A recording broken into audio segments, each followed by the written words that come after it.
नमस्कार, मास्टर रेसिपीजमध्ये सगळ्यांचं मनापासून स्वागत।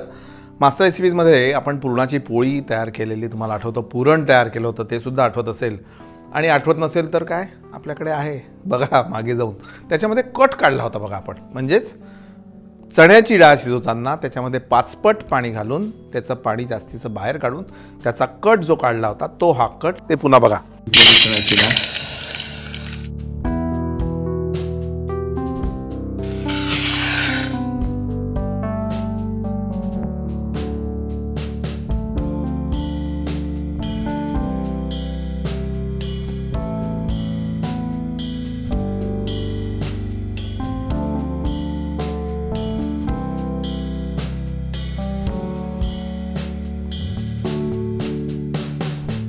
आणि आता या कटापासून काय शिजवणार, कटाची आमटी।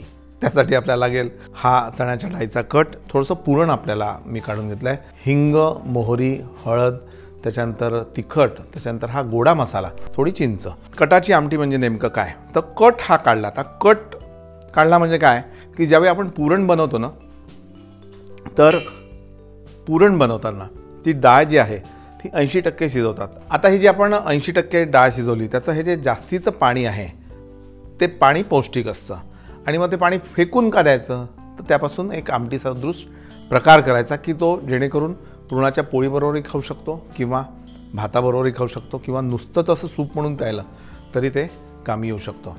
आणि त्यासाठी तेल आपण गरम करत ठेवलं, मोहरी,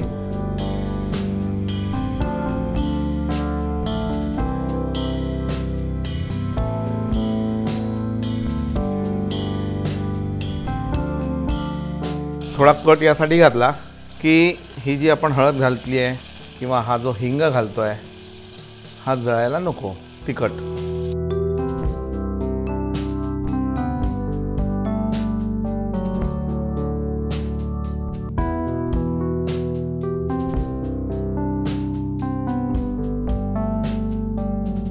यामध्ये पुरण। आता या पुरणामुळे 2 गोष्टी होतात बघा, एक तर कटाच्या आमटीमध्ये जे काय गोड लागतं ते गोड आपल्याला घालायचं नाही आहे कारण पुरणाचा गोडवा त्यामध्ये आहे आणि पुरण घट्ट असल्यामुळे आमटीसुद्धा ती घट्ट होते। आणि समजा पुरण नसेल तर तुम्ही थोडासा गूळ घालू शकता, पण याची चव आंबट गोड असते। आता नंबर आहे चिंचेचं पाणी, येस। आणि समजा तुम्हाला चिंच खायची नाही आहे, तुम्ही लिंबाचा वापर करू शकता, आमचूर टाकू शकता थोडंसं, ठीक आहे ना। थोडं चवीनुसार मीठ। आता यामध्ये 2 मसाले घालतात बघा, हा थोडासा काळा मसाला घालतात, अगदी थोडासा, आणि थोडासा गोडा मसाला। आणि काळा मसाला आणि गोडा मसाला यामध्ये काय फरक आहे हे जर तुम्हाला पाहायचं असेल तर काळ्या मसाल्याची रेसिपी आपल्या यूट्यूबला उपलब्ध आहे आणि गोडा मसाला मी बनवून दाखवीन। आता जसं आपण चण्याच्या डाळीचं पाणी घेतलं त्याचप्रमाणे तुम्ही मुगाच्या डाळीत जर पुरण बनवलं त्याचं पाणी घेऊ शकता किंवा तुरीच्या डाळीचं पाणी घेऊ शकता, एनी डॅम, येस। खमंग असा सुवास आलेला आहे आणि आता ब्रह्मानंदी टाळी लागलेली आहे, म्हणजेच काय भूक लागलेली आहे। चला सर्विंग करू। तर अशा प्रकारे कटाची आमटी आणि त्याच्याबरोबर थोडा हळद घालून पिवळा केलेला भात। आवडलं तर लाईक करा, सबस्क्राईब करा, शेअर करा। Master recipes.